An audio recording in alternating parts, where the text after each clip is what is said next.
আসসালামু আলাইকুম দর্শক, আশা করি আপনারা ভালো আছেন। আলহামদুলিল্লাহ আমিও ভালো আছি। এই যে পালং শাক আমি শীতের সময় লাগাইছিলাম, সে পালং শাক সংগ্রহ করে খেয়েছি। সে গাছগুলো রয়েছে যে সেখানে দেখেন মাশাআল্লাহ কী সুন্দর বীজ তৈরি হয়েছে। এই যে এটা হলো বাবরি শাক বলে। এই যে মাশাআল্লাহ, এই যে বাবরি শাকেরও ফুল আসছে। তাই ভাবলাম দর্শকদেরকেও দেখিয়ে দিই।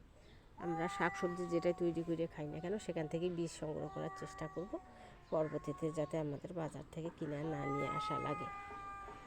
আমরা শাকও খেতে পারলাম, আমরা বীজ সংগ্রহ করে নিতে পারলাম এবং নিজে লাগাবো। বেলকনি, বারান্দায় বা ছাদ বাগানে যার যতটুকু জায়গা আছে সেখানে লাগাইতে পারে। মাশাআল্লাহ, এই যে